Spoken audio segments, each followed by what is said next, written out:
بسم اللہ الرحمن الرحیم۔ السلام علیکم ورحمۃ اللہ وبرکاتہ۔ ان الحمد للہ نحمده ونستعینه ونستغفره ونعوذ باللہ من شرور انفسنا وسیئات اعمالنا من يهده الله فلا مضل له ومن يضلل فلا هادي له واشهد ان لا اله الا الله وحده لا شريك له واشهد ان محمدا عبده ورسوله اما بعد فان خير الحديث كتاب الله وخير الهدي هدي محمد صلى الله عليه وسلم وشر الامور محدثاتها وكل محدثة بدعة وكل بدعة ضلالة وكل ضلالة في النار۔ اعوذ باللہ من الشیطان الرجیم۔ بسم اللہ الرحمن الرحیم۔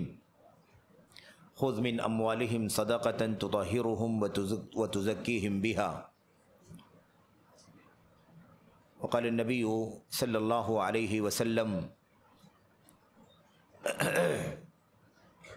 وقال النبی صلی اللہ علیہ وسلم فی احادیثہ الکثیرہ المتواترہ المتکاثرہ آمرا ایتاء الزکاة۔ برادران اسلام، دینی اور ملی بھائیوں، نوجوان دوستوں، احباب اور بزرگوں، قابل احترام ماں اور بہنوں، عزیز بچوں، آج کے اس درس میں جو آپ کے یہاں مسجد اہل حدیث اقصی چیتا کیمپ میں منعقد ہو رہا ہے، اس درس میں اعلان کے مطابق زکوٰۃ سے متعلق چند غلط فہمیاں اس عنوان پر کچھ باتیں آپ کے سامنے عرض کی جائیں گی، اور جیسا کہ آپ نے ناظم صاحب کی زبانی سنا امام محترم سے کہ پورا جو پروگرام ہے وہ 1.25 گھنٹے پر مشتمل ہے۔ انشاءاللہ تبارک و تعالی 45 منٹ خطاب ہوگا اور آدھا گھنٹے سوال جواب کی مجلس ہوگی۔ تو میں بلا تاخیر اس مسئلے پر آپ کے سامنے گفتگو کرنا چاہتا ہوں۔ زکوٰۃ کے سلسلے میں جو بنیادی باتیں ہوتی ہیں، زکوٰۃ کی فرضیت، زکوٰۃ کی ادائیگی کا وجوب، زکوٰۃ ادا نہ کرنے کا انجام دنیا میں آخرت میں کیا ہوگا، یہ ساری باتیں ہم اچھی طرح سے جانتے ہیں کہ زکوٰۃ دین اسلام کا ستون ہے، اور یہ دین اسلام کا تیسرا بنیادی ستون ہے۔ لا الہ الا اللہ کی گواہی، محمد الرسول اللہ صلی اللہ علیہ وسلم کی گواہی کے بعد دوسرا رکن صلاۃ کی ادائیگی ہے، اقامت الصلاۃ، اور تیسرا کیا ہے؟ ایتاء الزکاۃ، زکوٰۃ کی ادائیگی۔ بنی الاسلام علی خمس، شہادت اللہ الہ الا اللہ وانی رسول اللہ واقام الصلاۃ وایتاء الزکاۃ، تیسرا بنیادی رکن ہے، دین اسلام کا ستون ہے، زکوٰۃ ادا کرنا۔ اور اس کے بعد چوتھا کیا ہے؟ وصوم رمضان، ماہ رمضان کا صوم رکھنا، روزہ جس کو ہم کہتے ہیں اپنی زبان میں۔ کوشش کریں کہ نماز کو، روزے کو ہم اس کی اصل جو عربی زبان میں قرآن و سنت کا نام ہے اسی زبان میں ہم اس کو بولیں، کیونکہ ظاہر ہے کہ ان عبادات کو مختلف زبانوں میں ان کے نام کو منتقل کرنے سے وہ معنویت نہیں رہ جاتی ہے جو معنویت ان عبادات کی اللہ تبارک و تعالیٰ کے دین میں ہے۔ تو صلاۃ کو صلاۃ بولنے کا ماحول بنانا چاہیے، لکھنے کا، بولنے کا ماحول۔ ایسے صوم کو صوم بولنے کا، لکھنے کا ماحول بنانا چاہیے۔ اور ایسے جیسے ہم حج کو حج کہتے ہیں، جیسے ہم حج کو حج کہتے ہیں، عمرے کو عمرہ کہتے ہیں، ایسے ہی ہمیں چاہیے کہ ہم زکوٰۃ کو زکوٰۃ کہتے ہیں، ایسے ہی ہمیں چاہیے کہ ہم صلاۃ کو صلاۃ کہیں، اور صوم کو صوم یعنی صیام یا صوم کہیں، نماز یا اس طرح سے روزے وغیرہ کے الفاظ سے دھیرے دھیرے اس سے بچنے اور آزاد ہونے کی کوشش کریں۔ یہ ہمیں کرنے کی ضرورت ہے، کیونکہ ظاہر ہے کہ اللہ تبارک و تعالیٰ کے دین میں ان عبادات کی جو کیفیت ہے، جو اس کا تقاضا ہے، جو اس کی نوعیت ہے، اور جس کو اعمال ہیں، مناسک ہیں، ظاہر سی بات ہے کہ نماز کہنے سے وہ معنی نہیں رہ جائے۔ ایسے ہی ہم اور آپ اگر روزہ کہہ لیں تو وہ معنی اس کے اندر نہیں پایا جائے گا۔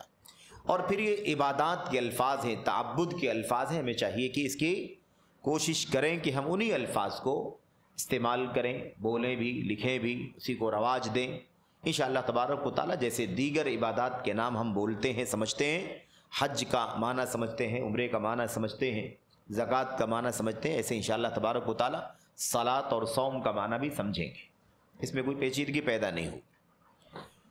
تو اللہ کے نبی علیہ السلام نے کیا فرمایا؟ ایتاء الزکاہ، یہ تیسرا رکن ہے۔ چوتھا ماہ رمضان کا روزہ، اور پانچواں وحج البیت یا حج البیت من استطاع الیہ سبیلا۔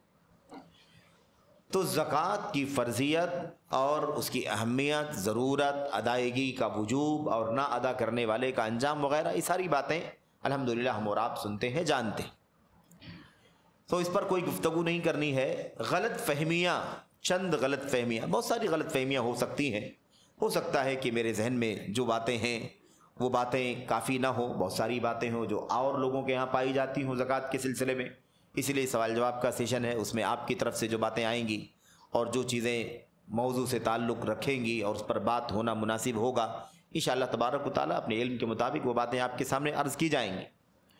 تو بہرحال جو زکوٰۃ کے متعلق چند غلط فہمیاں ہیں ان پر میں گفتگو کرنا چاہتا ہوں۔ سب سے پہلی جو غلط فہمی ہمارے بعض بھائیوں کے یہاں، بہنوں کے یہاں پائی جاتی ہے، وہ یہ پائی جاتی ہے کہ زکوٰۃ جو ہے اسے رمضان کے مہینے میں ادا کرنا چاہیے، جبکہ ہم اور آپ اچھی طرح سے جانتے ہیں کہ زکوٰۃ کا جو نظام ہے اسلام کے اندر وہ سالانہ ہے، ہجری سال، ایک سال مکمل ہونے پر، نصاب پورے ہونے کے بعد ایک سال مکمل ہونے پر زکوٰۃ واجب ہوتی ہے۔ اب ہمارا اور آپ کا جو معاملہ ہے، ظاہر ہے کہ ضروری تو نہیں ہے کہ ہر آدمی کا کاروبار ایک ساتھ میں شروع ہو اور ہر آدمی کا سال ایک ساتھ میں مکمل ہو، ایسا تو نہیں ہوتا ہے۔ ہر آدمی کا مالی سال، ہر آدمی کا سال زکوٰۃ کا الگ الگ ٹائم پر شروع ہوتا ہے، الگ الگ وقت میں مکمل ہوتا ہے۔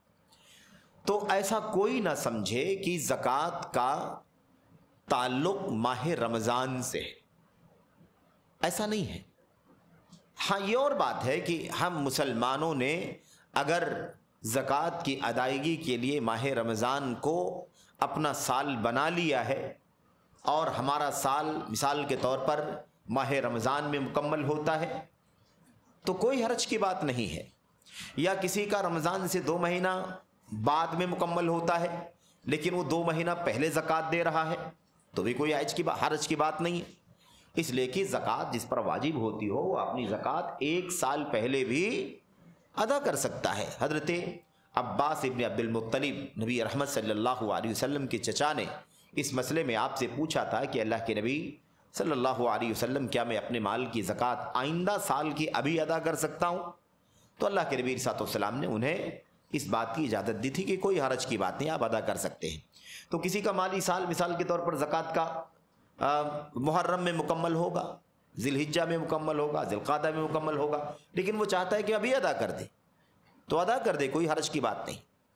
اگر کوئی آدمی لیٹ کر رہا ہے، مثال کے طور پر اس کا سال مکمل ہو گیا رمضان سے 2 مہینہ پہلے، 3 مہینہ پہلے، اور اگر وہ یہ سوچ رہا ہے کہ میں 2 مہینے کے بعد رمضان جب آئے گا تب میں اپنی زکوٰۃ ادا کروں گا تو کوئی حرج نہیں ہے، مؤخر بھی کر سکتا ہے، لیکن ایسا نہ ہو کہ سال کا کوئی حصہ بغیر زکوٰۃ ادا کیے ہوئے گزر جائے، یہ اس کی ذمہ داری ہے، یہ اس کی ذمہ داری ہے، اور یہ مسئلہ بہت جلدی حل ہو سکتا ہے۔ مثال کے طور پر ہم زکوٰۃ کے قابل ہو گئے، یعنی ہماری حیثیت ایسی ہو گئی کہ ہمارے مال کا نصاب مکمل ہو رہا ہے اور ہم پر زکوٰۃ واجب ہو رہی ہے مثال کے طور پر، تو اب ہم نے جب نصاب مکمل کر لیا اور ہمارے اوپر زکوٰۃ کی فرضیت ہو گئی 1 سال پورا ہونے کے بعد، اور اب رمضان 2 مہینے 3 مہینے کے بعد آ رہا ہے، جب یہ 12 مہینے نہیں بلکہ 15 مہینے ہو جائیں گے، 16 مہینے ہو جائیں گے، 14 مہینے ہو جائیں گے، 1.5 سال ہو جائیں گے مثال کے طور پر،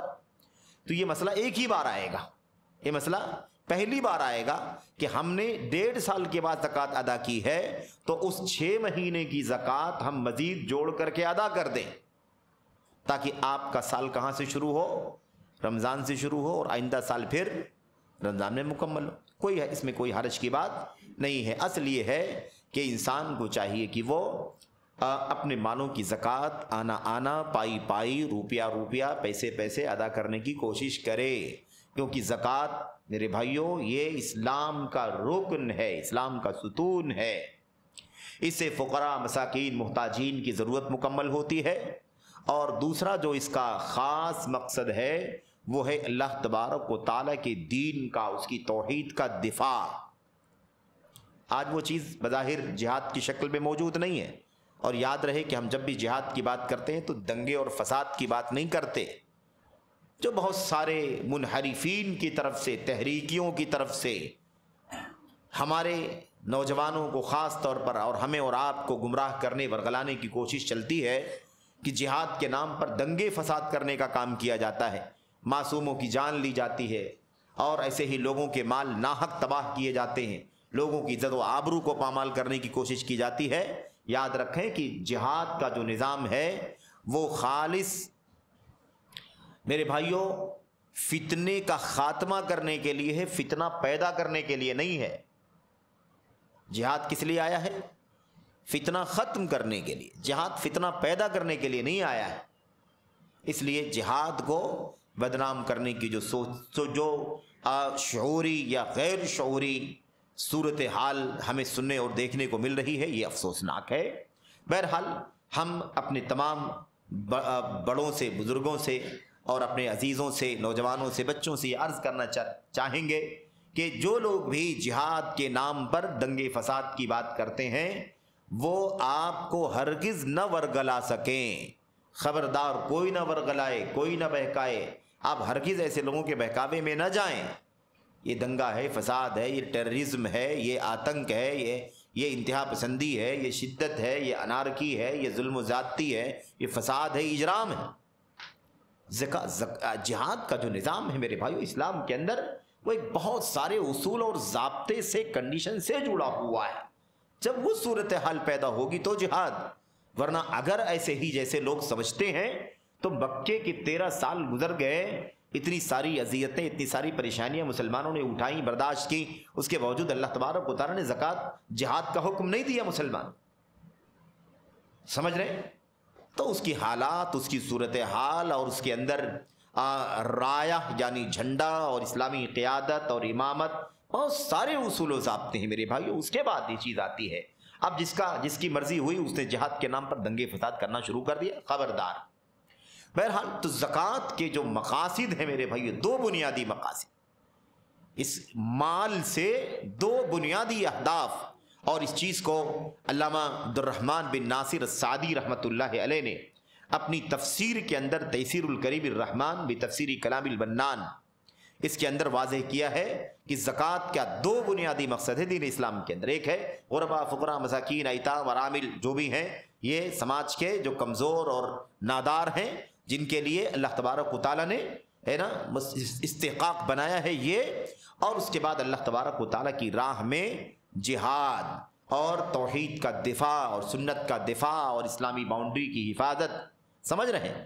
اس کے لیے زکوٰۃ ہے۔ اب وہ 8 زکوٰۃ کے فنڈوں کے اندر 8 فنڈوں کا ذکر ہے، لیکن اس کو 2 فنڈوں میں مجموعی طور پر انہوں نے شامل کر کے بیان کیا ہے، اسے ہم بہت آسانی کے ساتھ سمجھ سکتے ہیں۔ بہرحال زکوٰۃ کا یہ مسئلہ بہت بنیادی تھا، اور بہت ہی اختصار کے ساتھ یہ آپ کے سامنے بات عرض کرنی تھی کہ زکوٰۃ کا رمضان کے مہینے سے کوئی تعلق نہیں ہے، سال سے ہے۔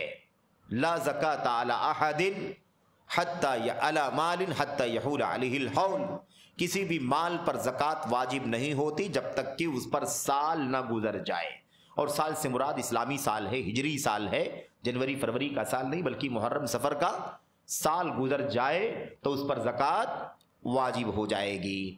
یہ تو ہو گئی بات سال گزرنے کی۔ اس سے پہلے بات کیا ہے؟ نصاب کی بات۔ نصاب یعنی اس مقدار کی بات جس مقدار پر مال کو پہنچنا ضروری ہے، اتنا سونا ہو جائے، اتنی چاندی ہو جائے، سمجھ رہے ہیں؟ یا ایسے ہی مثال کے طور پر سونے کے مقدار کے برابر آدمی کے پاس پیسہ ہو جائے، کیش ہو جائے، یا ایسے ہی مال تجارت ہو جائے، تو کیا ہو جائے گی؟ اس کے اوپر زکوٰۃ فرض ہو جائے گی 1 سال گزرنے کے بعد۔ اب مثال کے طور پر درمیان میں آپ کے پاس مثال کے طور پر کچھ مال ہے جس پر 6 مہینہ 8 مہینہ 9 مہینہ گزر چکا ہے، 10 مہینہ گزر چکا ہے، اور وہ مال نصاب کو نہیں پہنچتا ہے، اگر اسی مال پر سال گزر جاتا تو سال تو گزر جاتا لیکن نصاب مکمل نہیں ہے، اس لیے آپ پر زکوٰۃ واجب نہیں ہوتی، تو آپ پر زکوٰۃ واجب نہیں ہوگی۔ لیکن 6 مہینے 8 مہینے 2 مہینے 10 مہینے 11 مہینے کے بعد کچھ مال آپ کے پاس اور آتا ہے، اور اس کے آنے کے 1 سال کے بعد 1 مہینے 2 مہینے کے بعد سال کیا ہو جا رہا ہے؟ مکمل ہو جا رہا ہے، تو بھی ایسی صورت میں آپ کے مال پر زکوٰۃ واجب نہیں ہوگی، کیونکہ سال پورا ہوا ہے لیکن نصاب پر سال پورا نہیں ہوا ہے۔ اب آپ کو کہاں سے جوڑنا ہے؟ جہاں سے وہ مزید مال آیا ہے اور آپ نصاب کو پہنچ چکے ہیں، وہاں سے آپ اپنا سال شروع کریں گے، اور اب اس سے کم نہیں ہو، اس سے زیادہ ہو اور اسی پر سال گزر جائے تو 1 سال گزرنے کے بعد آپ کے اوپر زکوٰۃ واجب ہوگی۔ من استفاد مالا، اللہ کے نبی نے صراحت سے فرمایا من استفاد مالا، جس کے پاس مال آ جائے، اضافی مال آ جائے، سمجھ رہے ہیں، اور اس پر سال نہ گزرا ہو تو زکوٰۃ واجب نہیں ہوگی، نصاب پورا ہونے کے بعد سال گزرے گا تو زکوٰۃ واجب ہوگی۔ بہرحال تو رمضان کے بارے میں بات آپ کے سامنے آ گئی کہ آپ کا مالی سال اگر زکوٰۃ کا سال ماہ رمضان میں پورا ہوتا ہے تو ٹھیک ہے رمضان میں، کیونکہ اگر اسلامی نظام کو دیکھیں، نبی کریم صلی اللہ علیہ وسلم کے دور مبارک کو، حضرات صحابہ کرام خلفائے راشدین کے دور کو، تو آپ کو یہ چیز ملے گی کہ مکمل طور پر بیت المال کا نظام اور اس کے عاملین، اس کو عاملین بھی کہتے ہیں جو ان میں کام کرتے ہیں، زکوٰۃ کے وصول کرنے کا نظام، رکھنے کا نظام، اس کی سیکورٹی کا نظام، اور ایسے ہی جو فقراء ہیں، مساکین ہیں، یا ایسے ہی اور دیگر جو 8 فنڈوں میں جو لوگ آتے ہیں، ان کا سروے، ان کی لسٹنگ، کون کتنے لوگ کہاں ہیں، کون مستحق ہیں، تو کون دینے والے ہیں اور کون لینے کے مستحقین ہیں، ان کی پوری تفصیل نوٹ کرنا، اپنے پاس محفوظ رکھنا، سمجھ رہے ہیں، اور اس کے بعد سونے کو، چاندی کو، ایسے ہی غلے کو، ایسے ہی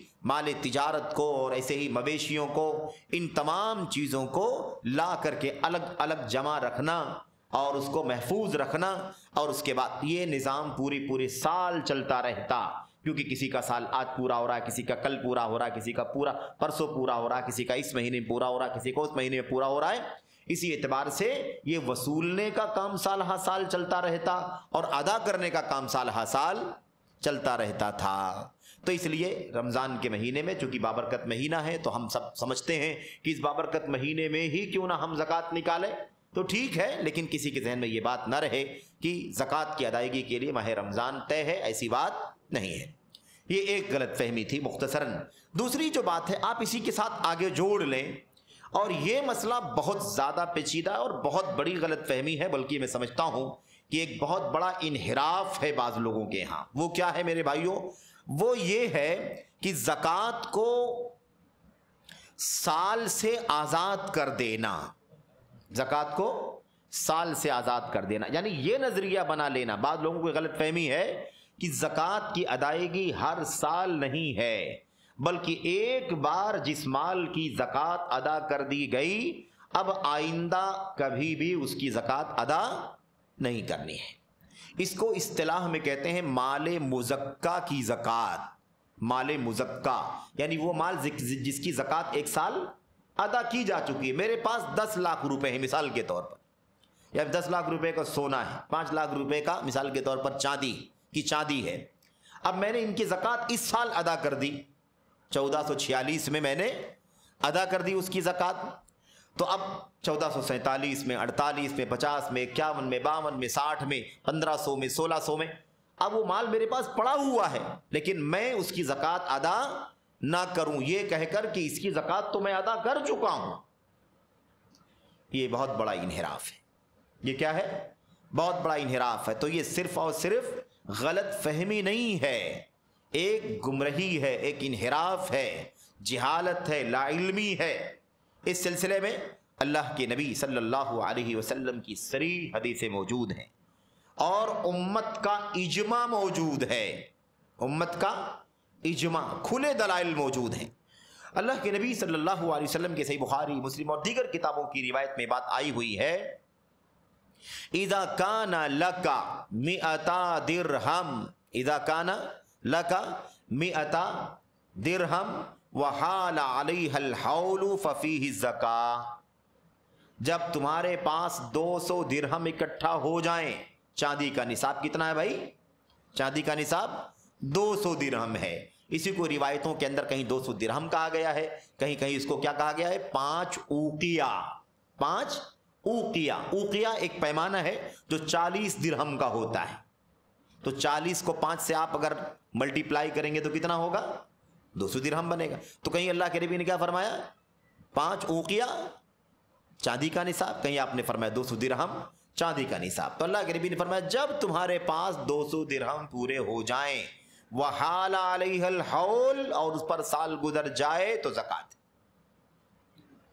تو اذا کان لک 100 درہم، جب تمہارے پاس 200 درہم ہو اور سال گزر جائے تو اس کے اوپر زکات ہے۔ اب میرے پاس 200 درہم ہے، میں نے اس سال زکات ادا کر دی اور وہ خرچہ نہیں ہوا، آج بھی میرے پاس موجود ہے، اگلے سال بھی موجود ہے، آئندہ سال بھی، دوسرے سال، تیسرے سال موجود ہے۔ تو اذا کان لک 100 درہم، جب تمہارے پاس 200 سال 200 چاندی 200 درہم چاندی ہو، ہے کہ نہیں ہے؟ سال گزر رہا ہے کہ نہیں گزر رہا ہے؟ ففیہ الزکاۃ، اس کے اندر زکات۔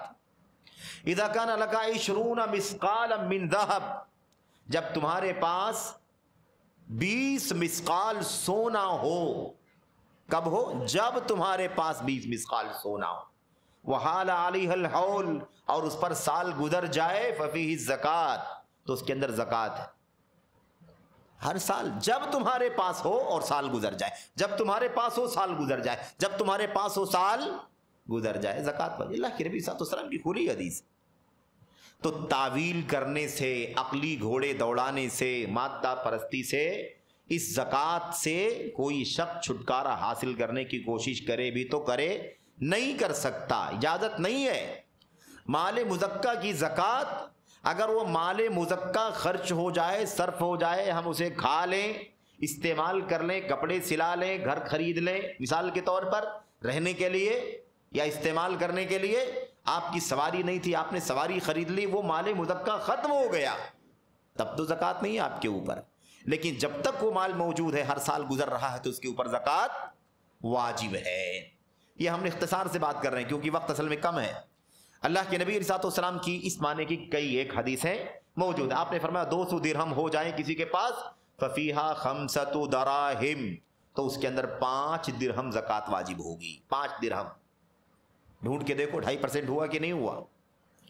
100 درہم میں 2.5 درہم، اور 100 درہم میں 2.5 درہم، تو 200 درہم میں 5 درہم، یہ ہے 2.5۔ اس کو کہتے ہیں آپ الگ الگ تعبیر میں سمجھ سکتے ہیں۔ 1/40 کہہ سکتے ہیں، ربع العشر کہہ سکتے ہیں، 10ویں حصے کی چوتھائی، 10ویں حصے کی چوتھائی۔ آپ جو بھی تعبیر کریں اس کا خلاصہ وہی بننے والا ہے۔ چاندی، سونے کے بارے میں اللہ کریم نے کیا فرمایا؟ اذا کان لک 20 مثقالا ففیہ الزکاۃ، 20 مثقال سونے کے اندر زکات ہے۔ کتنی زکات ہے؟ نصف مثقال، آدھا مثقال۔ بات سمجھ میں آئی کہ نہیں آئی؟ تو 20 مثقال سونا ہو جائے تو آپ کو کتنا زکات دینی پڑے گی؟ آدھا مثقال۔ 40 میں کتنا دینا پڑے گا؟ 1 مثقال ہے کہ نہیں؟ تو 40 میں 1 مثقال ہوا۔ اب 80 میں کتنا مثقال ہوگا؟ 2 مثقال، ٹھیک ہے؟ اور 100 میں کتنا ہوگا؟ 2.5 مثقال۔ تو 2.5% ہو گیا کہ نہیں ہو گیا؟ 2.5%۔ یہ ہم مثقال ہی کی بات کر رہے ہیں، ابھی ہم گرام وغیرہ کی ترتیب میں نہیں جانا چاہتے، کیونکہ اس سلسلے میں ہم نے اس سے پہلے کے درسوں میں بات کی ہے، اس لیے ہمیں اس میں وقت نہیں لگانا ہے۔ اور یہ بات آئی تھی خلاصے کے طور پر کہ جدید تحقیق کے مطابق، جدید ہے نا، ایک دم جدید تحقیق جو ہمارے علماء سنت نے، سلفی علماء نے کی ہے الحمدللہ پوری امانت داری کے ساتھ، اس میں اگر گرام میں اگر ہم جائیں تو چاندی کو 664 گرام چاندی ہو جائے کسی کے پاس یا اس سے زیادہ، تو اس کے اوپر زکوٰۃ کیا ہو جائے گی؟ فرض ہو جائے گی۔ 2.5 مقدار کی زکوٰۃ نکالے گا، 2.5% زکوٰۃ نکالے گا۔ اس میں سے بھی نکال سکتا ہے، چاندی ہی میں سے 2.5% نکالے اور خرچ کر دے، اور کسی کے پاس ایکسٹرا مال ہو، پیسہ ہو تو اس سے بھی نکال سکتا ہے، کوئی حرج کی بات نہیں۔ اجماع ہے اس کے اوپر کہ مال مزکا سے ہی زکوٰۃ نکالنا ضروری ہے یا الگ سے بھی نکالی جا سکتی ہے، یہ بھی غلط فہمیوں کا ہی حصہ ہے، کوئی حرج کی بات نہیں۔ سونے کے بارے میں بھی یہی مسئلہ ہے۔ یاد رکھیں کہ اللہ کے نبی علیہ الصلوۃ والسلام نے جو بات بیان فرمائی ہے 20 مسقال کی، 20 مسقال کو ہم گرام میں جب کنورٹ کرتے ہیں تو وہ 92 گرام بنتا ہے۔ کتنا؟ 92 گرام، اور اس کی تفصیلات اس سے پہلے آپ کے سامنے آ چکی ہے۔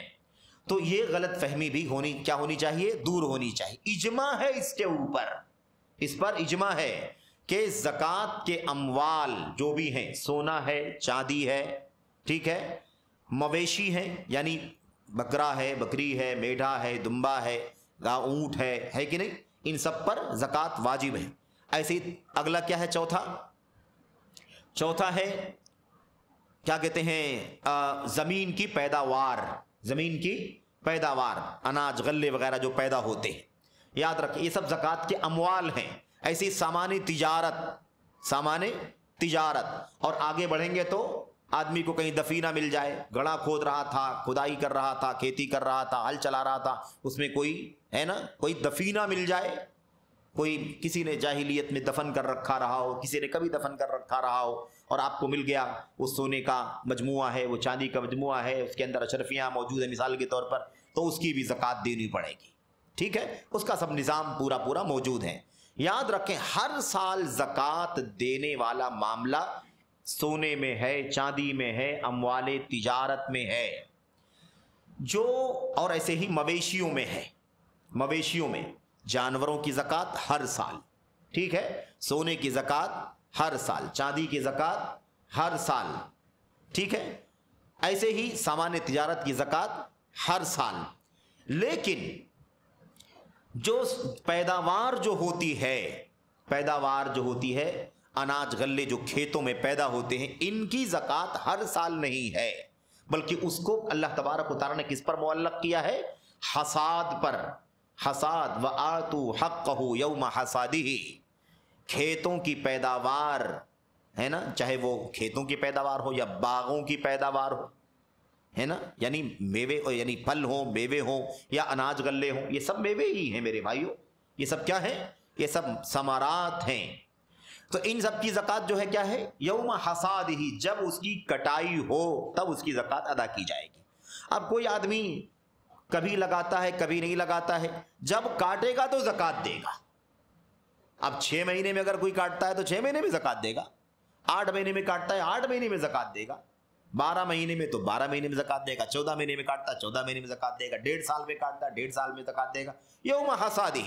تو یہ سال کے بعد ہی نہیں، سال کے اندر بھی ہو سکتا ہے، کھیتیوں کے پیداوار اور باغوں کے پیداوار کے اوپر ڈیپینڈ کرتا ہے میرے بھائیو۔ آج کل جدید وسائل آ گئے اور کھاد اور دیگر ذرائع سے پیداوار ایک سے زائد ہو رہی ہے، 2 گنا 3 گنا ہو رہی ہے، اور سال میں 2 بار بھی پیداوار ہو رہی ہے، 3 بار بھی پیداوار ہو رہی ہے۔ تو یوم حصادہ، جب بھی کاٹا جائے گا تو اس کی زکوٰۃ ادا کی جائے گی۔ اجماع ہے اس کے اوپر۔ علامہ ابن حزم رحمۃ اللہ علیہ نے، ان کی مشہور زمانہ کتاب ہے مراتب الاجماع، مراتب الاجماع، اس میں انہوں نے اجماعی مسائل کا تذکرہ بھی کیا ہے۔ اجماعی مسائل یعنی کون سے مسائل ہیں جن کے اوپر امت کا اجماع ہے۔ تو اجماعی مسائل پر بھی الحمدللہ، اجماعی مسائل میں بھی اس مسئلے کا ذکر ہے کہ الزکوٰۃ تتکرر فی کل سنہ، زکوٰۃ کیا ہوگی؟ ہر سال ریپیٹ کی جائے گی، ہر سال۔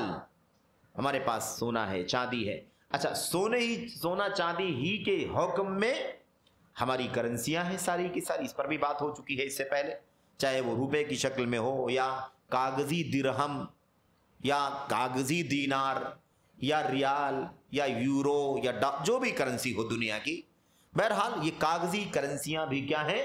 اسی حکم میں ہیں۔ اب اس کے بارے میں بھی بات آ چکی ہے آپ کے سامنے اس سے پہلے کہ اس کے بارے میں علماء کا اختلاف ہے کہ اس کو ہم کیا سمجھیں گے۔ اللہ کے نبی صلی اللہ علیہ وسلم کے زمانے میں، صحابہ کرام کے دور میں کاغذ کی کرنسیاں نہیں پائی جاتی تھی، لوگ سونے چاندی سے ہی تبادلہ کیا کرتے تھے۔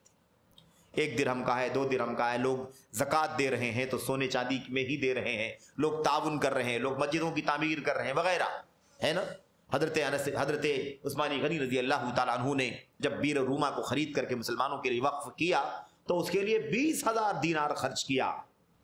سمجھ رہے؟ تو اس وقت وہی جاری تھا، وہی نظام تھا. لیکن آج کرنسیاں جو ہے پوری دنیا کے اندر کاغذ کی ہو گئی ہیں. تو کاغذی کرنسیوں کا بھی حکم کیا ہے؟ اس بارے میں علماء نے کہا ہے کہ یہ مستقل کیا مانے جائیں گے؟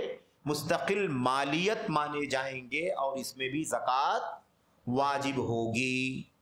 اب یہ مسئلہ آیا تھا دوسرا کہ اس کی زکوٰۃ کس کے حساب سے دیں گے؟ اس کی زکوٰۃ جب دیں گے ہم، ہمارے پاس روپیہ ہے 10 لاکھ 20 لاکھ 50 لاکھ کروڑ موجود ہے، ہم اس کی زکوٰۃ دینا چاہتے ہیں. اس کا نصاب کیسے جوڑیں، اس کا حساب کیسے جوڑیں؟ اس کو چاندی کے حساب سے لگائیں، سونے کے حساب سے لگائیں، مویشیوں کے حساب سے لگائیں، اور غلے کے حساب سے، کس حساب سے لگائیں آخر؟ تو اس بارے میں بات آ چکی ہے کہ اہل علم کے کل 3 موقف اس سلسلے میں ہیں. میں سرسری دہرا دیتا ہوں. 3 موقف اس سلسلے میں علماء کے ہیں. علماء کرام کا ایک موقف یہ ہے، چونکہ مسئلہ اجتہادی ہے. مسئلہ کیا ہے؟ اجتہادی ہے. کاغذ کی کرنسیوں کی زکوٰۃ ہمیں قرآن کی آیت میں نہیں ملے گی، سنت کے نصوص کے اندر نہیں ملے گی، یعنی لفظ کے ساتھ، صراحت کے ساتھ، ہے نا، نہیں ملے گی یہ چیز، کیونکہ بعد میں آنے والی چیز ہے. لیکن اسلام قیامت تک کے لیے ہے. اسلام کی تعلیمات اور ہدایات قیامت تک کے سارے مسائل کو حل کرنے والے ہیں، اس لیے ہمیں کوئی پیچیدگی نہیں ہے الحمدللہ. تو اہل علم نے اجتہاد کر کے کیا کہا؟ ایک طبقہ اہل علم کا کہتا ہے کہ اس کو چاندی کے نصاب سے جوڑ کر کے ہم زکوٰۃ نکالیں گے. یعنی مثال کے طور پر اب 644 گرام ہے چاندی نصاب ہے، 644 گرام چاندی کی مالیت کے برابر اگر آپ کے پاس پیسہ ہو جائے گا، روپیہ ہو جائے گا، یا درہم والوں کے پاس درہم ہو جائے گا، دینار والوں کے پاس دینار ہو جائے گا، ریال والوں کے پاس، ڈالر والوں کے پاس، تو اس کے اوپر زکوٰۃ کیا ہو جائے گی؟ فرض ہو جائے. ٹھیک ہے. بعض علماء کہتے ہیں کہ نہیں، چاندی کے نصاب سے نہیں، بلکہ اس کی زکوٰۃ سونے کے نصاب سے جوڑ کے دی جائے گی. سونے کا نصاب 92 گرام ہے. 92 گرام کی جو قیمت بنتی ہے موجودہ وقت میں، اگر اتنی قیمت کے برابر آپ کے پاس پیسہ ہے، روپیہ ہے، ڈالر ہے، درہم ہے، دینار ہے، تو آپ کو اس میں بھی زکوٰۃ 2.5% کے حساب سے نکالنی پڑے گی. یہ 2 قول ہو گئے، 2 موقف. تیسرا موقف یہ ہے کہ ان دونوں میں سے یعنی سونے اور چاندی میں سے جس نصاب تک آپ کا روپیہ یا آپ کی کرنسی جلدی پہنچ جائے گی، اس کے حساب سے آپ زکوٰۃ نکال دیں گے. تو ظاہر سی بات ہے کہ اب تک جو ہم آپ جانتے ہیں وہ یہی جانتے ہیں کہ ہمیشہ چاندی کا نصاب، چاندی کی مالیت، اس کی ویلو سونے کے مقابلے میں کم رہی ہے. پتہ نہیں اللہ تبارک و تعالیٰ کے علم میں ہے، اگر کبھی زندگی میں، دنیا میں ایسا ہو جائے کہ سونے کی قیمت کم ہو جائے، چاندی کی قیمت زیادہ ہو جائے، مثال کے طور پر، یہ ہو سکتا ہے کہ نہیں ہو سکتا؟ امکان سے خالی تو نہیں ہے. تو علماء کہتے ہیں کہ اس لیے اس کو ایسے رکھو کہ جس پر جلدی نصاب پورا ہوتا ہو. اگر چاندی کی مالیت، چاندی کا نصاب جو جلدی پورا ہوتا ہے تو چاندی کے حساب سے نکال دے، سونے کے نصاب کو جلدی پہنچتا تو سونے کے حساب سے اپنے پیسوں کی زکوٰۃ نکال دے. یہ 3 طرح کی رائے ہیں. اور یہ بات بھی آئی تھی کہ اس میں راجح جو علماء محققین کی بات ہے وہ قریب ترین بات ہے. ہم یہ نہیں کہتے کہ یہی آخری بات ہے، لیکن زیادہ امکان اور زیادہ راجح اور زیادہ قابل اطمینان جو بات ہے وہ یہ ہے کہ دنیا کی کرنسیوں کی زکوٰۃ سونے کے اعتبار سے نکالی جائے. سونے کے اعتبار سے اس کے حساب سے نکالی جائے، اس کی مالیت کا اعتبار کیا جائے، اس کے نصاب کا اعتبار کیا جائے. اس کی وجہ کیا ہے؟ اس کی وجہ یہ ہے، چاندی کی وجہ علماء نے کیا بیان کی؟ جن لوگوں نے کہا چاندی کے حساب سے، انہوں نے کہا کہ اس لیے کہ چاندی چھوٹی چیز ہے اور بہت جلدی انسان کے پاس چاندی نصاب کو پہنچ جاتی ہے. ابھی 644 گرام، مجھے نہیں معلوم ہے کہ آج چاندی کی قیمت کیا ہے، وہ 40,000 روپے کلو ہے، 50,000 روپے کلو، مجھے نہیں معلوم. لیکن اگر آپ سوچئے 50,000 روپے کلے بھی اگر ہو یا 60,000 روپے کلو ہو تو 644 گرام یعنی 35-40 ہزار روپے جس کے پاس ہوں گے وہ نصاب کو پہنچ جائے گا. تو ان علماء کرام کا کہنا یہ ہے کہ چاندی کے حساب سے اگر زکوٰۃ دی جائے گی تو فقراء کو، مساکین کو زیادہ فائدہ ملے گا، کیونکہ زیادہ تر لوگ نصاب کو پہنچ جائیں گے چاندی کی وجہ سے، اور زیادہ تر لوگ زکوٰۃ نکالیں گے تو زیادہ سے زیادہ فقیروں کو، محتاجوں کو زکوٰۃ ملے گی. یعنی فقیروں کی، محتاجوں کی رعایت کرتے ہوئے یہ بات علماء نے کہی ہے. دوسری جو بات ہے، جن لوگوں نے سونا کہا ہے انہوں نے کہا ہے کہ مسئلہ فقیروں کے زیادہ فائدے کا، جلدی فائدے کا نہیں ہے. اصل یہ ہے کہ ملکوں کی جو کرنسیاں ہیں، یہ کرنسیاں ملک کے ذمہ داران اس کو چھاپتے ہیں، پرنٹ کرتے ہیں، تو اس کا کوئی پیمانہ ہے کہ نہیں ہے؟ کس بنیاد پر کوئی چھاپتا ہے؟ ایسا تو نہیں ہے کہ ہر آدمی مشین لگا لے، ہر ملک کے لوگ، اور جتنا چھاپنا چاہے چھاپ لے. ایسا تو نہیں ہے نا، کوئی کاغذ تو ہے نہیں کہ آدمی جتنا چاہے چھاپ لے. تو اس کی مقدار، اس کا معیار کچھ ہوگا کہ نہیں ہوگا دنیا کے اندر؟ تو دنیا کے اندر جو کاغذی کرنسیوں کے چھاپنے کا معیار ہے وہ ملک کی معیشت اور ملک کی اکنومی جس کو کہا جاتا ہے، اس کی طاقت و قوت کی بنیاد پر کرنسیاں چھاپنے کی پرمیشن ہوتی ہے. اور اس کی بنیاد چاندی نہیں ہے دنیا کے ملکوں میں، بلکہ اس کی بنیاد سونا ہے. اس لیے زیادہ قریب یہ ہے کہ کرنسیوں کی زکوٰۃ سونے کے اعتبار سے دی جائے. اب اگر کوئی اللہ کا بندہ نصاب پورا ہونے سے پہلے دے سکتا ہے تو چاندی کے نصاب کے مطابق کیوں نہیں دے سکتا ہے؟ وہ پہلے زکوٰۃ نکال دے اگر چاہتا ہے، اس کو اللہ تعالیٰ اور اجر و ثواب سے نوازے گا کہ وقت سے پہلے وہ نکال رہا ہے. بھئی سونے کا نصاب 92 گرام ہے. کتنا گرام ہے؟ 92 گرام ہے. 92 گرام کو اگر ہم آج 5,000 7,000 7,000 7,500 8,000 روپے گرام کے حساب سے جوڑے تو 7.5 لاکھ 8 لاکھ روپے پہنچ جائیں. سمجھ رہے؟ تو 7.5 8 لاکھ پہنچنے سے پہلے ہی اگر آپ 1 لاکھ ہی کا آپ کے پاس مال موجود ہے اور آپ کا 2.5% نکال رہے ہیں، نکالیے، اللہ تبارک و تعالیٰ کی راہ میں آپ کو اجر ملے گا، کوئی مسئلہ نہیں. لیکن بات فرضیت کی ہے کہ فرضیت کب ماننا مناسب ہے؟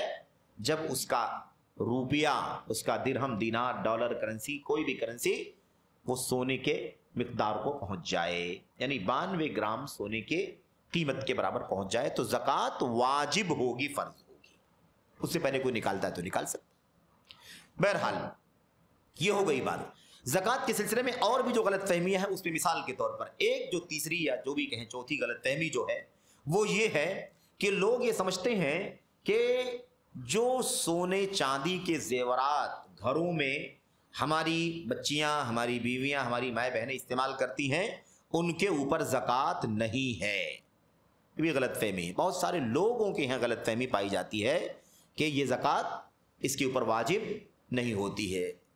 اور اس کی وجہ کیا کہتے ہیں؟ اس کی وجہ یہ کہتے ہیں کہ بھئی زکوٰۃ ان مالوں پر واجب ہوتی ہے جن مالوں میں بڑھوتری ہوتی ہے.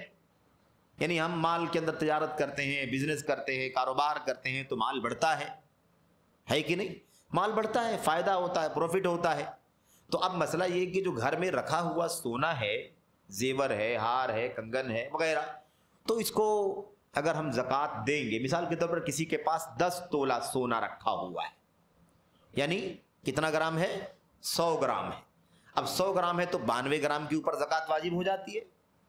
تو اگر ہم مانتے ہیں کہ رکھے ہوئے زیورات پر استعمال کرنے والے، یوز کیے جانے والے زیورات میں زکوٰۃ ہے، تو لوگ کہتے ہیں اس کا معنی یہ نکلے گا کہ ہمارے پاس 10 تولہ ہے، ہم نے اس سال زکوٰۃ نکال دیا 2.5% کم ہو گیا اس میں سے، ہے کہ نہیں؟ اگلے سال نکالا اور تھوڑا کم ہو گیا، اگلے سال نکالا اور تھوڑا کم ہو گیا. یہ زکوٰۃ ہر سال واجب رہے گی جب تک 92 گرام سے وہ کم نہ ہو جائے. 92 گرام سے کم نہ ہو جائے.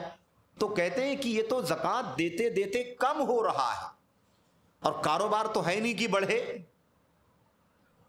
بڑھ نہیں رہا ہے، صرف زکوٰۃ دے کے کیا ہو رہا ہے؟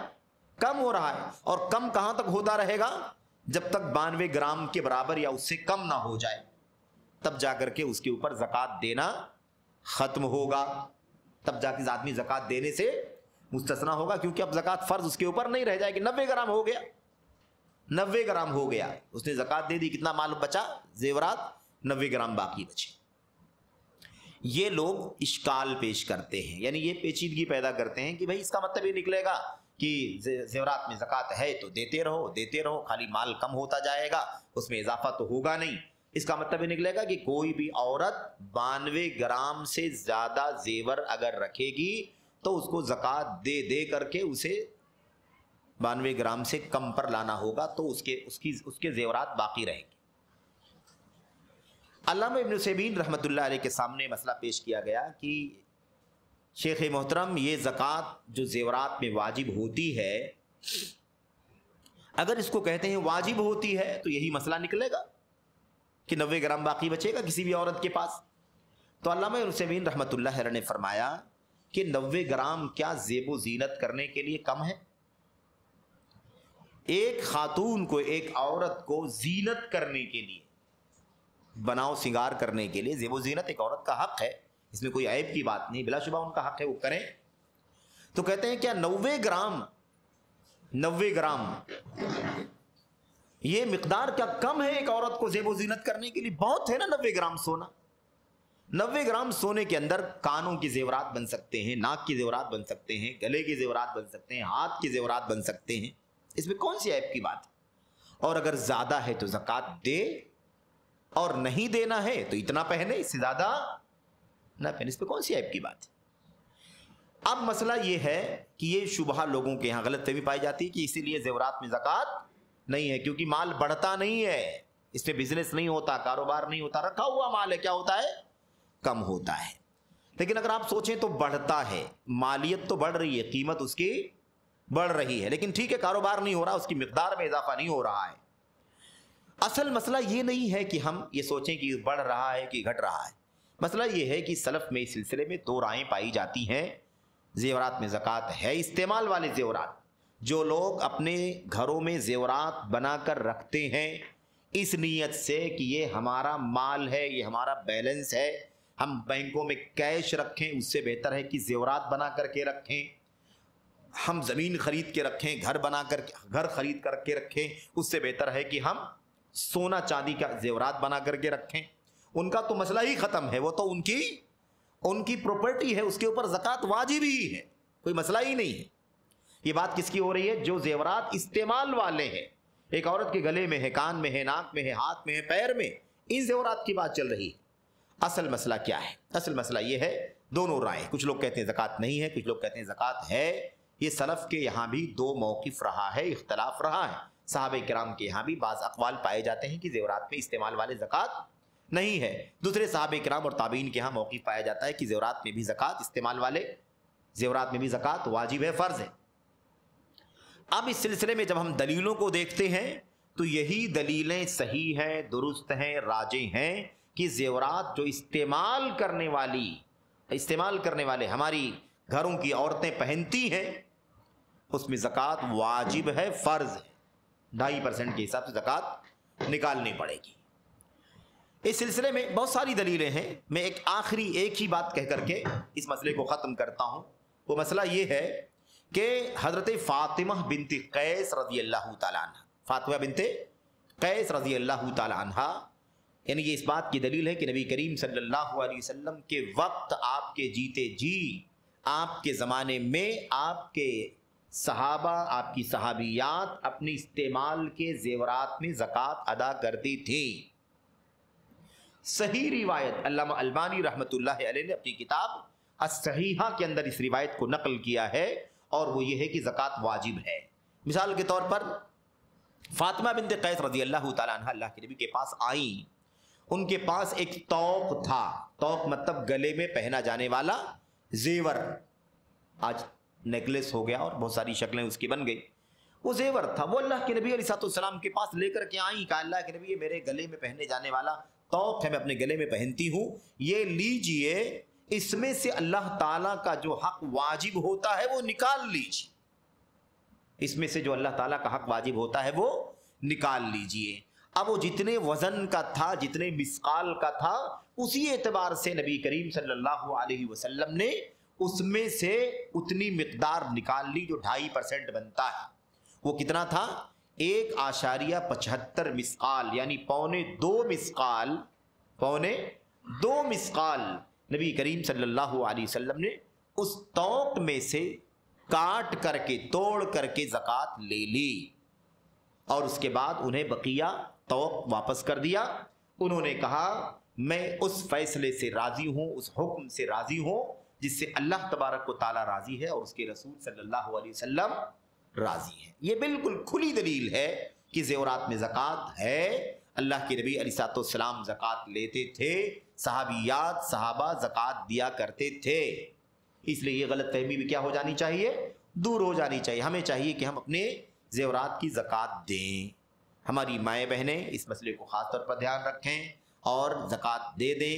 آپ کے پاس الگ سے پیسے ہوں تو اس میں سے اتنی مقدار نکال دیں، کوئی مسئلہ نہیں ہے کہ آپ زیورات کو کاٹ کے اسے ٹکڑا کر کے خراب کریں پھر سے آپ کو بنانا پڑے، اس کی ضرورت نہیں ہے۔ اگر آپ ایسا کریں تو بھی کوئی حرج کی بات نہیں ہے، آپ کوئی چھوٹا حصہ نکال دیں، آپ کے پاس کئی ایک زیورات ہیں، اس میں کوئی چھوٹا حصہ ہے، کوئی اس سے بڑا ہے، کوئی اس سے بڑا ہے، کوئی ناک کا ہے، کوئی کان کا ہے، جو مقدار بنتی ہے وہ حصہ نکال سکتے ہیں، اور آپ کے پاس الگ سے اگر پیسے ہیں، مال ہے، تو بھی آپ زکوٰۃ نکال سکتی ہیں۔ اور ویسے بھی پیسوں کی، روپیوں کی زکوٰۃ سونے کے حساب سے ہی نکالنی ہے۔ تو اس اعتبار سے کسی کے پاس سونا ہے اور ساتھ ہی ساتھ کیا ہے، نقدی کیش ہے، بیلنس ہے انسان کے پاس، اور اس پر سال گزر چکا ہے، تو سارے کو اکٹھا کر کے، یعنی سونے کو اور پیسے کو دونوں کو اکٹھا کر کے سال گزرنے کے بعد ایک ساتھ میں 2.5 زکوٰۃ نکال سکتا ہے، اس میں بھی کوئی عیب کی بات نہیں ہے۔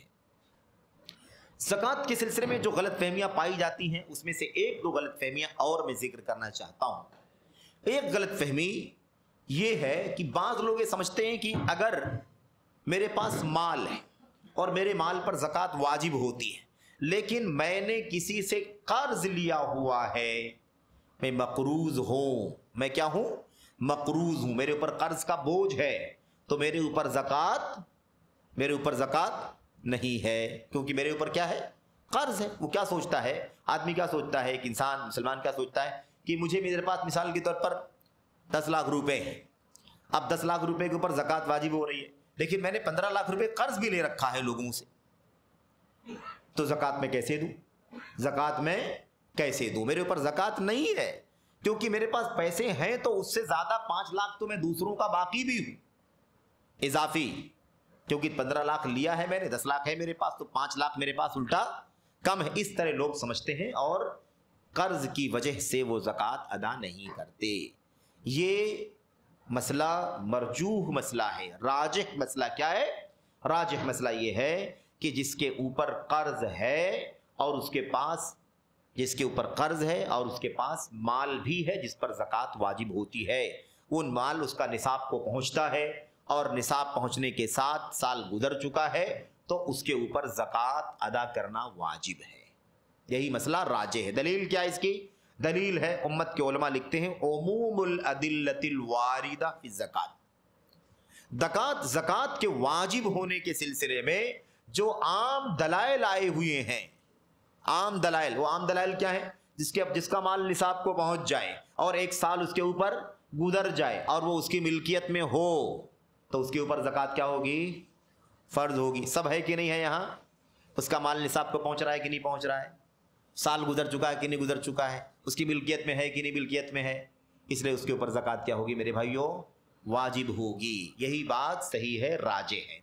مثال کے طور پر 10 لاکھ روپے اس کے پاس ہیں، 10 لاکھ روپے کی زکوٰۃ کتنی نکلے گی، 25,000 روپے، صحیح ہے نا، 1 لاکھ میں 2,500 نکلتی ہے، تو 10 لاکھ میں 25,000 روپے۔ اب 25,000 روپے زکوٰۃ نکالنے کے لیے 10 لاکھ روپے میں 25,000 روپے زکوٰۃ اس کے اوپر واجب ہو رہی ہے، تو 25,000 روپے زکوٰۃ اللہ تبارک و تعالیٰ کا حق ہے، اسے نکالنا واجب ہے، ضروری ہے، اسے روک کر کے اسے مل کیا رہا ہے،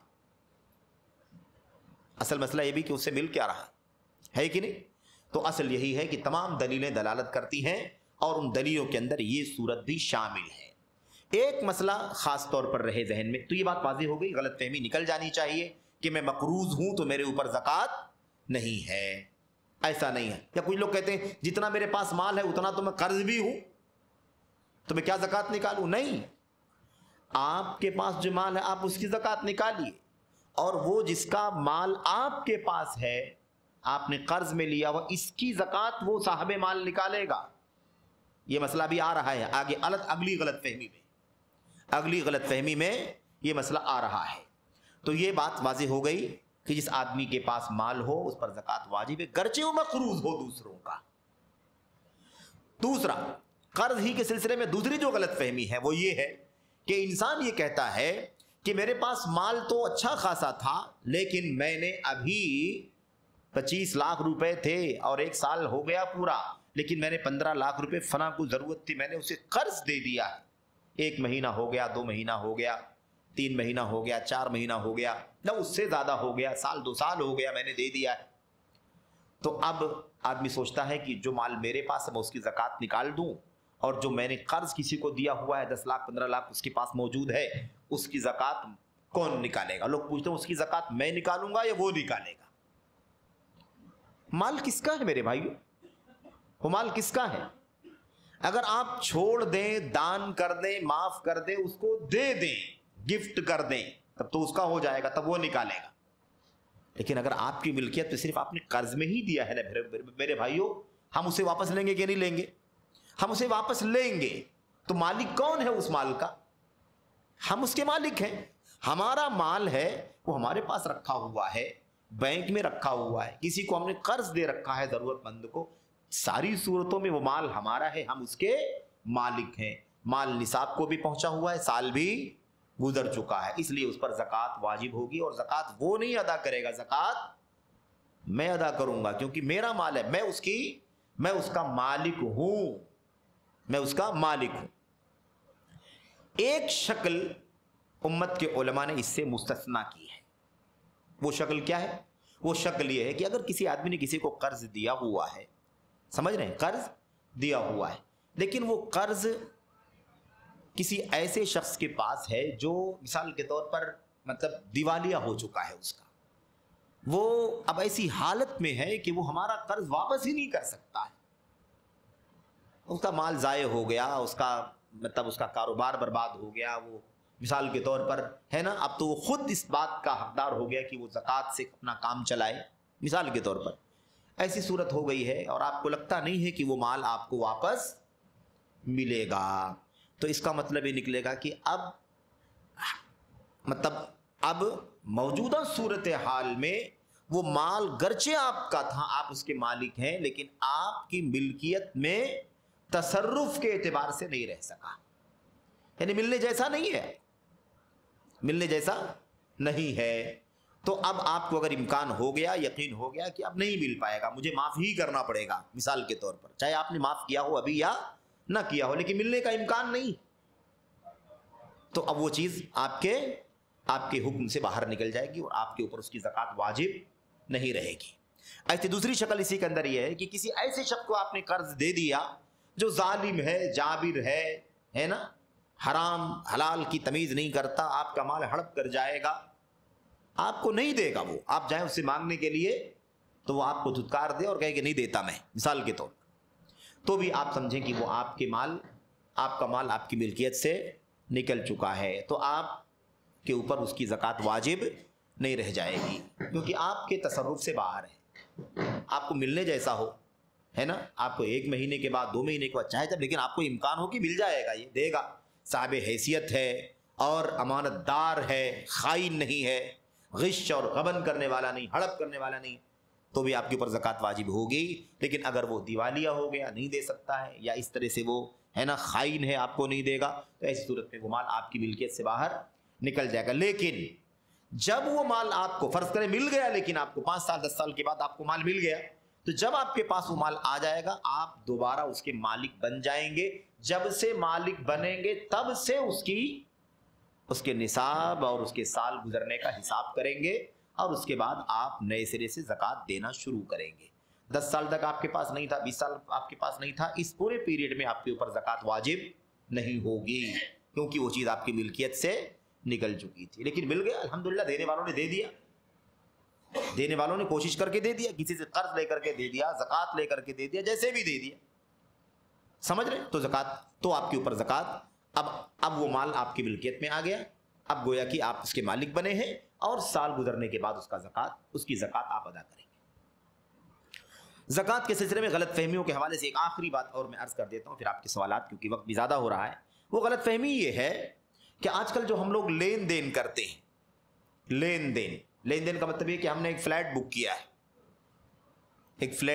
ہے، ٹھیک ہے، اب اس فلیٹ کی قیمت مثال کے طور پر 50 لاکھ روپے ہے، ٹھیک ہے، ہم نے اس کو آدھا دے دیا ہے اور آدھا ابھی ہمیں دینا باقی ہے، ہم نے آدھا دے دیا اور آدھا ہمیں اس کا دینا باقی ہے۔ اب جو ہمیں دینا باقی ہے وہ ہمارے پاس ہے، ابھی ہم نے ابھی دیا نہیں ہے، لیکن ہم جوڑ کیا رہے ہیں؟ فلیٹ کی قیمت 50 لاکھ روپے، 25 دیا ہے اور 25 دینا ہے، یہ ہے 25 میرے پاس، تو چونکہ دینا ہی ہے، وہ تو فلیٹ خریدنے کی قیمت کا حصہ ہے، تو اس کی زکوٰۃ مجھے دینا ہے یا نہیں دینا ہے؟ یعنی کیا سمجھ گئے کہ نہیں سمجھ گئے؟ مطلب یہ ہے کہ یہ حکم میں سمجھ کر کے لوگ زکوٰۃ دینے میں کنفیوز ہوتے ہیں، کہ سمجھتے ہیں کہ یہ جو 25 میرے پاس ہے یہ تو اسی حکم میں ہے نا کہ اس کے پاس چلا گیا، جانے والا ہے، لیکن کیا سمجھتے ہیں کہ اسی حساب میں اس کو جوڑ لو اور اس کے اوپر ہماری زکوٰۃ واجب نہیں ہے۔ اس میں غلط فہمی ہے، یہ ایسا نہیں ہے۔ صحیح بات یہ ہے کہ جو آپ کی ملکیت سے نکل گیا، ادھر چلا گیا، وہ تو چلا گیا، وہ اس کا مالک وہ بن گیا جو صاحب عمارت ہے، وہ اس کی زکوٰۃ دے گا، اگر وہ ہے زکوٰۃ والا تو ٹھیک ہے، یعنی مسلمان ہے تو زکوٰۃ دے وہ۔ لیکن یہ جو پیسہ بھی ہمارے پاس ہے، اس کے اوپر سال گزرا ہے، 25 لاکھ ہے، سمجھ رہے ہیں، اور ہماری ملکیت میں ہے، ابھی ہم جیسے چاہے تصرف کر سکتے ہیں، ہم چاہے اس کو دے دیں، چاہے تو ہم دوسری جگہ خرچ کر دیں، چاہے تو ہم چاہیں دوسرا گھر خرید لیں، چاہے تو ہم اس سے زمین خرید لیں، چاہے اس سے شادی میں خرچہ کر دیں، یعنی وہ مال ہماری ملکیت میں ہے اور ہمارے تصرف میں ہے، ہم جس طرح چاہے اس کے اندر تصرف کر سکتے ہیں، تو یہ مال ہماری ملکیت میں ہے، اس کی زکوٰۃ ہمارے اوپر واجب ہے۔ یہ غلط فہمی لوگوں کے ہاں رہتی ہے کہ یہ اس حساب میں ہے۔ کس حساب میں ہے؟ اس حساب میں نہیں ہے۔ اگر آپ نے دے دیا، چلا گیا آپ کے پاس سے، تب تو آپ کی ملکیت سے نکل گیا، تب زکوٰۃ واجب نہیں ہوگی، لیکن ہے آپ کے پاس تو زکوٰۃ واجب ہے۔ ایسے ہی معاملہ اور بھی دوسری شکلوں کا ہو سکتا ہے، جو قسطوں میں لوگ خرید فروخت کرتے ہیں، ان تمام شکلوں میں یہی صورتحال ہے۔ اس بارے میں اختلاف ضرور ہے علماء کرام کا، بعض لوگ کہتے ہیں کہ اس میں زکوٰۃ واجب نہیں ہوگی کیونکہ یہ اس حکم میں چلا گیا، لیکن راجح کیا ہے؟ راجح یہی ہے میرے بھائیوں محققین کے یہاں دلیلوں کی روشنی میں، کہ آدمی مالک ہے اور اس پر سال گزر چکا ہے اور اس لیے اس کے اوپر زکوٰۃ واجب ہے۔ اس میں کسی بھی طرح سے میرے بھائیوں غلط فہمی کا شکار نہیں ہونا چاہیے۔ یہ چند مسائل تھے جو مجھے یاد آئے اور غلط فہمی کے طور پر ہم نے اس کا ذکر آپ کے سامنے کر دیا، اور بقیہ اور بہت سارے مسائل ہو سکتے ہیں جو میرے ذہن میں نہیں تھے۔ اللہ سے دعا کرتے ہیں کہ اللہ تبارک و تعالی ہمیں اور آپ کو ان غلط فہمیوں سے بچنے کی توفیق عطا فرمائے، اور ہمیں اللہ تبارک و تعالی کا حق اللہ تبارک و تعالی کو دینے کی توفیق عطا فرمائے۔ فإن الزکاۃ حق المال، ابو بکر صدیق رضی اللہ تعالیٰ عنہ نے فرمایا تھا کہ جو لوگ زکوٰۃ نہیں دیں گے میں ان سے بھی جہاد کروں گا۔ اگر لوگ اللہ کے نبی علیہ الصلوۃ والسلام کے زمانے میں ایک بکری کا بچہ بھی زکوٰۃ میں نکالتے رہے ہوں گے، یا ایک رسی عقال، ایک روایت میں ہے عقال اور ایک روایت میں ہے عناق، کیا ہے؟ بکری کا بچہ نکالتے رہے ہوں یا رسی نکالتے رہے ہوں، یعنی کوئی معمولی چیز بھی زکوٰۃ میں نکالتے رہے ہوں، اور اللہ کے نبی کی وفات کے بعد اب اگر مجھے زکوٰۃ میں وہ مال لا کر نہیں دیں گے لَقَاتَلْتُهُمْ عَلَى مَنْعِهَا، تو میں زکوٰۃ نہ دینے پر میں ان سے لڑائی لڑوں گا۔ بہت اہم مسئلہ ہے، تو اللہ تبارک و تعالی ہمیں اور آپ کو زکوٰۃ کے مسئلے میں سنجیدہ ہونے کی توفیق عطا فرمائے، اور اللہ عز و جل ہمیں اس ستون اسلام کی حفاظت کرنے کی توفیق عطا فرمائے۔ آمین رب العالمین، وصلی اللہ وسلم وبارک علی نبینا محمد وعلی آلہ وصحبہ اجمعین۔ السلام علیکم ورحمۃ اللہ وبرکاتہ۔